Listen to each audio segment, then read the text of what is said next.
What up, y'all? It's your boy, Mr. Downtown Ray Melo. You're listening to the Entertainment Report on iHeartRadio, live from Dubai for Thursday, January 18th, 2018, delivering some major stories and trends going on in the world of entertainment and beyond. You can follow the show on Facebook, Twitter, or Instagram, facebook.com/The Entertainment Report with Ray Melo, that's RAYMELO, on Twitter at The Enter Report, or on Instagram at The Entertainment Report. You can listen to the show anytime you want on iHeartRadio. Just go to iHeart.com or your iHeart phone app, search for The Entertainment Report, and it'll take you to the page.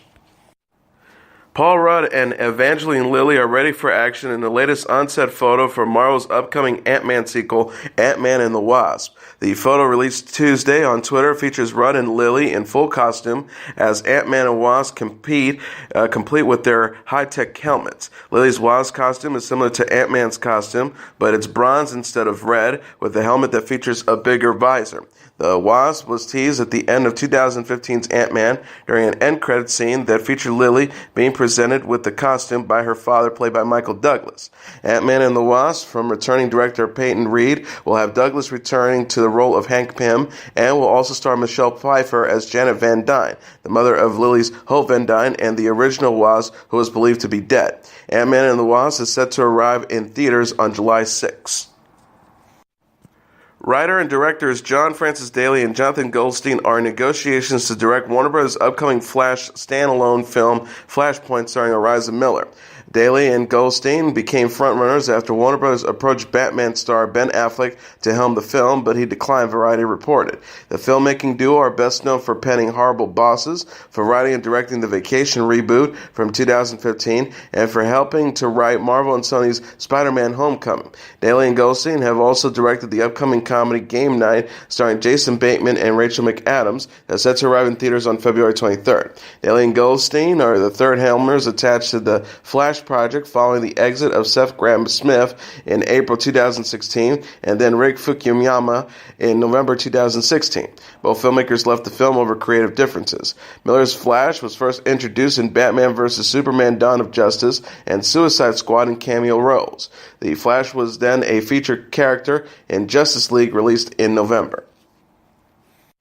Stranger Things star Finn Wolfhard has been cast in the upcoming film adaptation of The Goldfinch. The film, based on the Pulitzer Prize-winning novel by Donna Tartt of the same name, is being developed by Warner Bros. And Amazon Studios. The Goldfinch follows a young man named Theo, said to be played by Ansel Elgort, who loses his mother in a bombing at New York City's Metropolitan Museum of Art. Theo, after being taken into a wealthy family, then finds himself in the city's art underworld. Wolfhard is set to appear as a young Boris, a Ukrainian student who connects with Theo due to having also lose his mother, and who introduces Theo to drugs and alcohol, noted The Hollywood Reporter. The film, from director John Crowley, is also set to star Sarah Paulson, Jeffrey Wright, Luke Wilson, and Ingrid Barnard. Production is set to begin at the end of January. The Goldfinch marks the latest film for Wolfhard after starring in 2017's It. The actor will next be seen in The Turning from DreamWorks, Dog Day from LD Entertainment, and will be providing a voice in Netflix's Carmen Sandiego. Celebrity couple Chris Hemsworth and Elsa Pataky dazzled on the red carpet Tuesday. The 34-year-old Australian actor and 41-year-old Spanish actress attended the New York premiere of 12 Strong at the Jazz at Lincoln Center. Hemsworth showed a smile as he kept an arm around Pataky, who wore a revealing dress with a sheer design. The actor, who plays Hemsworth's character's wife, joked about her role Sunday on Instagram. She wrote, 7 years of rehearsals to play this part on at 12 Strong movie. Hope you will feel the chemistry, alongside a clip of herself and Hemsworth kissing and a trailer for the movie. 12 Strong co-stars Michael Shannon, Michael Pena, and Trevante Rhodes, who were also present at the premiere. The film recounts the real-life story of Task Force Dagger's mission in Afghanistan following 9/11. Hemsworth wrote on Instagram, incredible premiere last night in New York City for At 12 Strong movie. A true honor to meet the real-life heroes we portrayed in the films. Thanks to everyone involved. 12 Strong is directed by Nikolai Fugasig and produced by Jerry Bruckheimer and opens in theaters Friday. Hemsworth addressed reports prior to the premiere that his brother Liam had married Miley Cyrus. He said in an interview with Sirius XM Sways in the Morning, they're not officially married, referencing rumors Liam and Miley wed during their trip to Australia. Amazon on Wednesday said it ordered a second season of The Tick, its half-hour superhero series starring Peter Serafinowicz, Griffin Newman, and Jackie Earle Haley. Production on the 10 new episodes is scheduled to begin later this year, and Season 2 is to begin streaming in 2019. Ben Edman, the series creator and executive producer, said in a statement Wednesday, "I am so excited that Amazon wants to continue this wildly fruitful collaboration and that this amazing cast gets to stay together and that we get to build this mythos further, wider, deeper, and taller. We got a good ball of mud spinning with the right tilt of axis, and I'm very happy we have this opportunity to keep the people rolling." Ellen Pompeo says ABC executives would use Patrick Dempsey as leverage as she negotiated her Grey's Anatomy pay. The 48-year-old actress who plays Meredith Grey on the series explained in an interview with The Hollywood Reporter how Dempsey's departure from the medical drama was a defining moment in her landing a $20 million per year deal. She said, "For me, Patrick leaving the show was a defining moment, deal-wise." Pompey said of Dempsey, who exited in 2015 after 11 seasons as Derek McDreamy Shepherd. She says, "They could always use him as leverage against me. We don't need you. We have Patrick," which they did for years. She also added, "I don't know if they also did that to him because he and I never discussed our deals. There are many times where I reached out about joining together to negotiate, but he was never interested in that. At one point, I asked for $5,000 more than him just on principle because the show is Grey's Anatomy and I'm Meredith Grey. They wouldn't give it to me." Pompeo says that she stayed on Grey's Anatomy because she recognized her own value as Meredith, despite the network making her feel conflicted about her future with the series. She added, "It's my show. I'm the number one. I'm sure I felt what a lot of these other actresses feel. Why should I walk away from a great part because of a guy? You feel conflicted, but then you figure, I'm not going to let a guy drive me out of my own house." Pompeo signed a new 2-year deal with ABC Studios in late 2017 that will make her the highest-paid actress on a television drama. She will earn more than $20 million per year, $575,000 per episode, along with a 7-figure signing bonus and 2 full back-end equity points on the show. The actress said in an interview with Deadline, "I just stay because it works for my lifestyle and I get to be a mom to my kids. And series creator Shonda Rhimes, like I said, has empowered me in a way where my role is much bigger than it was." Grey's Anatomy is in its 14th season and is yet to be renewed, although Pompeo committed to season 15 and 16 in a new contract. The star told Deadline she and Rhimes will decide when we end the show. Ann Curry, in her first interview since leaving NBC in 2015, has said that she is, quote, "not surprised by the sexual misconduct allegations against her former Today colleague Matt Lauer." Curry discussed Lauer, her exit from NBC, and the hashtag #MeToo movement Wednesday, while appearing on CBS this morning to promote her new PBS series, We'll Meet Again. Lauer, who co-anchored Today with Curry from 2011 to 2012, was fired from NBC in November after the network received a complaint alleging that he took part in a, quote, "inappropriate sexual behavior" that the company was led to believe was not an isolated incident.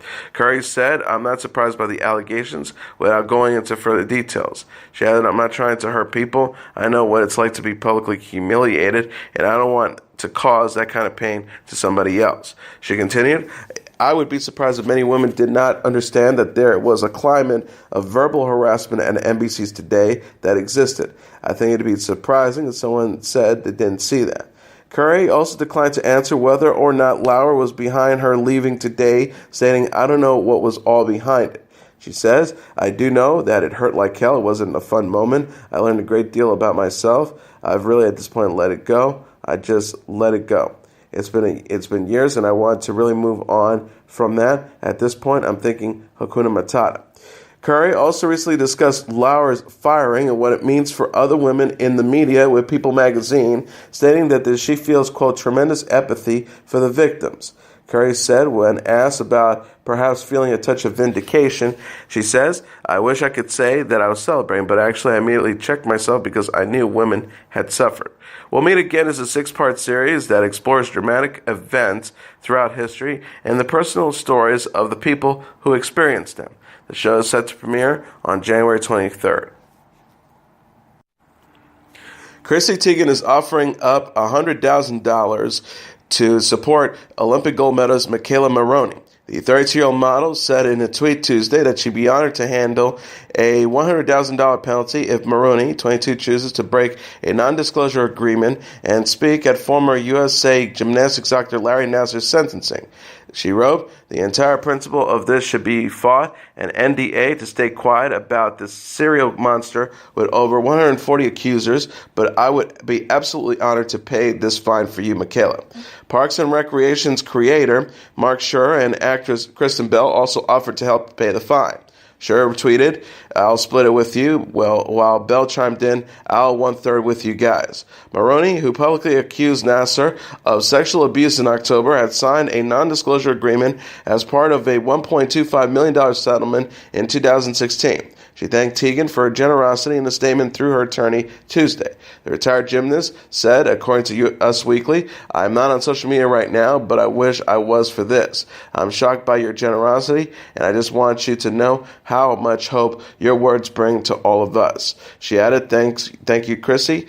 You're so inspiring, and things are starting to change because of people like you. Just saying that was worth the decision to speak up regardless of a fine.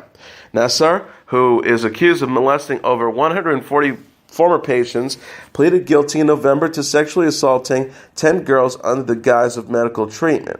His sentencing began Tuesday and is expected to run until Friday. ABC News reported Wednesday that the USA Gymnastics revoked the fine from Maroney after Tegan offered to pay. The organization said it, quote, encouraged Michaela and anyone who has been accused to speak out. Carrie Coen is going to be a first-time mom. The 36-year-old actress is pregnant and expecting her first child with husband and the Post co-star Tracy Letts, according to Us Weekly. Coen quietly debuted her baby bump at the 2018 Critics' Choice Awards on January 11th, but didn't confirm her pregnancy until Tuesday. She tweeted, "It's true," alongside a headline about the news. Coen and Letts, a 52-year-old actor and playwright, married in September 2013 after appearing together in a Broadway production of Who's Afraid of Virginia Woolf. The actress said in an interview with Harper's Bazaar in September, "Who's Afraid of Virginia Woolf changed my entire life. I met my husband there, and it meant I was able to transition into a larger agency, which opened up some opportunities in television and film." Coen is known for playing Nora Durst in The Leftovers and Gloria Burgle on Fargo Season 3. She'll next star in the movie Widows with Viola Davis, Elizabeth Debicki, Michelle Rodriguez, and Cynthia Erivo. Padma Lakshmi is showing her support for a Top Chef contestant with cancer. The 47-year-old Top Chef host said in an Instagram post Tuesday that she visited Fatima Ali in the hospital prior to the season 15 hopeful undergoing surgery to remove a cancerous tumor. Lakshmi captioned a photo with Ali at the Memorial Sloan Kettering Cancer Center in New York. "I love it if everyone joins me today in saying a special prayer for our Chef Fatih, who went into surgery a couple hours ago." She added she was in good spirits when we walked her into OR and am hoping for a great outcome today. #Top Chef. Ali was diagnosed with Ewing sarcoma, a rare type of bone and soft tissue cancer, in the fall. The 20-year-old chef said in a post on her own account that she was having a tumor removed from her left shoulder. She wrote, "Going in for surgery today to get that tumor out of my left shoulder. Feeling content knowing I've had so many well-wishers and prayers from around the world." Ali previously told Bravo's The Daily Dish that fellow season 15 contestants and Lakshmi have supported her since her diagnosis. She said, "All of the contestants have reached out in many ways. We're a very tight group. I've had an outpouring of lovely messages and care packages from the production team and the producers, and Padma has been wonderful." Top Chef Season 15 airs Thursdays on Bravo.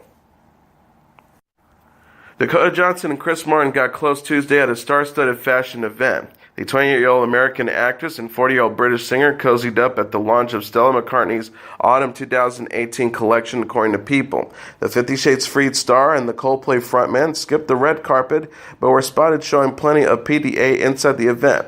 Paul McCartney, Katy Perry, and Paris Jackson were among the other stars in attendance. A source said they walked in holding hands, and Dakota was not letting go. She was super into the PDA. When Chris let go of her hand, she slipped her arm through his. Us Weekly reported Johnson and Martin remained nearly inseparable throughout the night. And Insider says Dakota and Chris were super affectionate with each other. She was whispering in his ear, rubbing his back, and was super smiley. She seemed to be happy to be there with him. Another source added, they never really left each other's side or stopped holding hands. There was one moment when Dakota motioned for two friends to come near them, and that was the only time they really separated. Johnson and Martin were first linked in October and appeared to confirm their romance Sunday with an affectionate outing in Malibu, according to TMZ. The singer's ex-wife, actress Gwyneth Paltrow, confirmed her engagement to Brad Falchuk this month. Michelle Williams is reportedly engaged to a boyfriend. The 37-year-old actress recently said yes to New York financier Andrew Youngsman, according to Us Weekly. A source told the magazine she wants a good guy and a stable family life. Williams was spotted wearing a heart-shaped diamond ring on her left hand at the 2018 Golden Globe Awards this month. She told People at the time that the ring was simply beautiful jewelry. Williams previously sported the ring at the Los Angeles premiere of All the Money in the World in December and during a vacation to the Bahamas with Youngsman and Matilda, her 12-year-old daughter, with late actor Heath Ledger on January 1st. Williams has kept her private life quiet since Ledger's death in January 2008, following their split. She made headlines this month after USA Today reported she was making less than 1% of Mark Wahlberg's paid for All the Money in the World reshoots. Homeland alum Rupert Friend landed a role in Strange Angels, CBS All Access upcoming drama. The news release from the streaming service said Wednesday, Friend will play Ernest Donovan, the enigmatic neighbor of Jack Parsons, who becomes a young scientist tour guide into the illicit underbelly of 1930s Los Angeles. A lost soul and drifter, Donovan pulls Parsons out of his humdrum existence and into a strange new religion that encourages its followers to pursue their deepest and darkest desires as a means of bending the world to their will. Jack Rayner will play Parsons in the series, which is based on George Blundell's novel of the same name. Lowry is directing and executive producing the project. Katy Perry is setting the record straight of her rumored plastic surgery. The 33-year-old singer confirmed in an interview with Refinery29 that she's, quote, done lasers and fillers, but said she isn't bothered by other reports because all of her assets are real. She asserted, I haven't had any plastic surgery. I've done lasers and got filler injections under my eyes for the howling, but all of my assets are real. People tend to think that they are fake, but it doesn't really matter.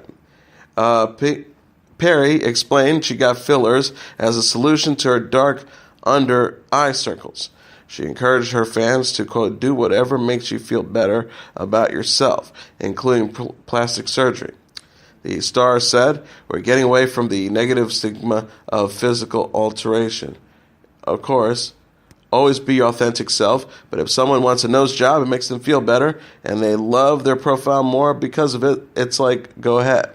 Perry previously denied plastic surgery rumors in the February 2014 issue of GQ, describing herself as au naturel. She told the magazine at the time, I've never had any plastic surgery, not a nose, not a chin, not a cheek, not a shit. So my message of self-empowerment are truly coming from a natural product.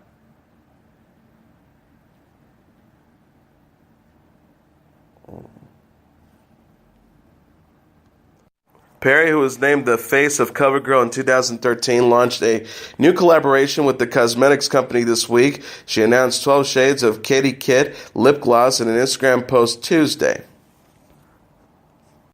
Kendrick Lamar, Sam Smith, and U2 have joined the lineup of performers for the 60th Annual Grammy Awards ceremony January 28th. Previously announced performers include Alessia Cara, Cardi B, Childish Gambino, Daddy Yankee, Luis Fonsi, Kesha, Khalid, Lady Gaga, Little Big Town, Logic, Patti LuPone, Bruno Mars, Pink, Ben Platt, and SZA. Miley Cyrus is also scheduled to take the stage with Elton John, this year's recipient of the Recording Academy President's Merit Award. James Corden is to host a gala honoring excellence across all genres of music. The event is to take place at New York's Madison Square Garden and will air live on CBS. The Dave Matthews Band have announced a new album and North American summer tour set for 2018. The album, the group's ninth studio album overall and the first since 2012's Away from the World, it does not yet have a title. The Dave Matthews Band said in a statement, the band is currently putting the final touches on the album. The tour is set to begin on May 18th at the Cynthia Woods Mitchell Pavilion in the Woodlands, Texas, before wrapping up September 10th at the Hollywood Bowl in Los Angeles. Tickets go on sale for the general public starting February 2nd at 10 a.m. local time. Pre-sale tickets are available for members of the Dave Matthews Band Warehouse Fan Association. Every ticket purchase will include a choice of a CD or purchase a digital download of the new album when it's released. Dave Matthews went on tour last in 2016 to celebrate their 25th anniversary before taking a break from touring in 2017. And here are the top 10 songs on the Billboard Hot 100 singles charts for the week of January 20th. Number 10, The Migos, Nicki Minaj, and Cardi B with Motorsport. Number 9, Justin Timberlake with Filthy. Number 8, Sam Smith with Too Good at Goodbyes. Number 7, Halsey at Bad at Love. Number 6, Imagine Dragons with Thunder. Number 5, G-Eazy featuring A$AP Rocky and Cardi B with Low Limit. Number 4, Post Malone featuring 21 Savage with Rockstar. Number 3, Bruno Mars and Cardi B with Finesse. Number 2, Camila Cabello featuring Young Thug with Havana. And the number 1 song on the Billboard Hot 100 singles charts for the week of January 20th, Ed Sheeran and Beyonce with Perfect. And now let's take a look at what happened on this date in entertainment history. On this date in 1985, the Coen brothers released their debut film, Blood Simple. The hardboiled, often gruesome black comedy Blood Simple, the debut offering from the Minnesota-born brothers Joel and Ethan Coen, premiered on this date in 1985. The film told the story of Julian Marty, played by Dan Hedaya, a bar owner who hires a private detective, M. Emish Walsh, to follow his wife, played by Frances McDormand. When the detective finds out that Marty's wife is two-timing him with the handsome bartender John Getz, Marty hires the detective to kill the pair. The offspring of two university professors, Joel and Ethan Coen, who were just 29 and 26 years old, respectively, when they made Blood Simple. They wrote the screenplay together, and Joel, a graduate of New York's University Film School, was given the director credit while Ethan served as the producer. At the time, the Guild rules prohibited giving a joint directing credit. On their later films, the brothers are both listed as directors. Blood Simple was also the first film featuring the work of cinematographer Barry Sonnenfeld, who later became a noted director himself, and of McDormand, Joel Coen's wife, since 1984. Shot in Texas on a low budget, mostly with money from Minneapolis investors, Blood Simple won the Grand Jury Prize at the Sundance Film Festival, which had recently been taken over by Robert Redford's Sundance Institute and is now held in Park City, Utah every January. Building on the buzz of that award, the entertainment media went crazy over the two young brothers, comparing their debut with the works of such luminaries as Orson Welles, Alfred Hitchcock, and Sergio Leone. Paula Kell, of The New Yorker, was one of the dissenting voices amid the praise, writing that Joel and Ethan Coen may be entrepreneur heroes, but they're not movie maker heroes. Blood Simple has no openness, it doesn't breathe.